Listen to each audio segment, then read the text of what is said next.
In BC, bring cash. I've never heard that before. To shed some light on BC's growing consumer debt, we're joined in studio by Blair Mantin. He is the Vice President, VP of Sands & Associate, BC's largest firm of licensed trustees in consumer proposal and bankruptcy administrators. How are you? Very well, thank you. So, bring cash. Is this the price we pay for living in a beautiful spot? Is BC more expensive than other regions in Canada? You know, without a doubt, BC is the highest cost of living, and what we've seen in the last 20 years, that cost of living has gotten increasingly high, but wages haven't kept pace. So there's a gap there. People aren't earning enough money in some cases to maintain the lifestyle that they want. Now, Sands & Associates commissioned a study in 2012 that showed some really interesting things, including the fact that often the mechanisms that force people into bankruptcy aren't what you would expect. In BC, we think home prices right away, slam dunk. It's $1 million for a starter home here. What are some of the triggers that you found that drove people sort of over the edge? Yeah, mortgage extension is just a really small cause. In general, it's the things of life. You know, it's marital breakdown,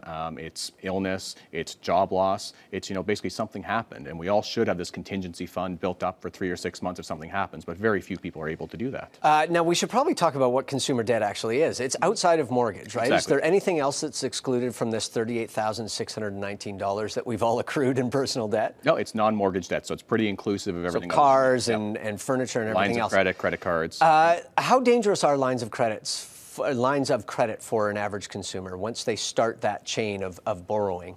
You know, credit in itself isn't inherently dangerous, but the big danger that I see is people really get into a cycle and they start using credit to pay credit. So they're taking from one card, paying it on the other, and so on and so forth. And I'm convinced that that's why BC has the highest consumer debt in Canada, because so many people are doing that. They're not delinquent, they still have a good credit score, but they've got this incredible amount of debt that they're just not going to be able to pay off. The amazing thing that I found throughout all this is that people often leave it a little bit too late to come and talk to someone who understands the process of consumer proposal or bankruptcy. First of all, what is consumer proposal?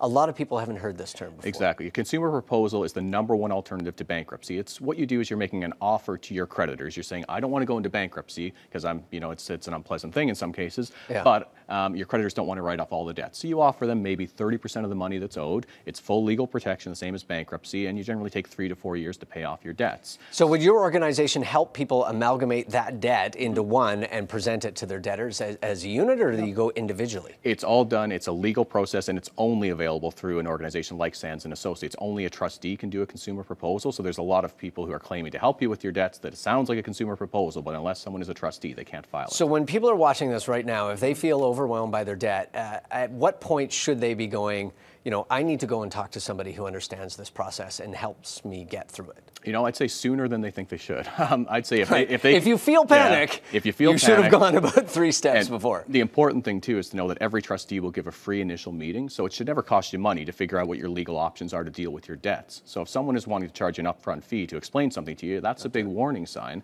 So if you sit down, look at your budget, and you're not able to make meaningful payments to eliminate your debts over a 12 or 24-month period, I would say at least have a conversation with a trustee. If nothing else, you're better informed. We're down to about a minute, but one other thing I really wanted to touch on is people often draw down their RSP to avoid going into bankruptcy or to pay off debts to avoid going into bankruptcy.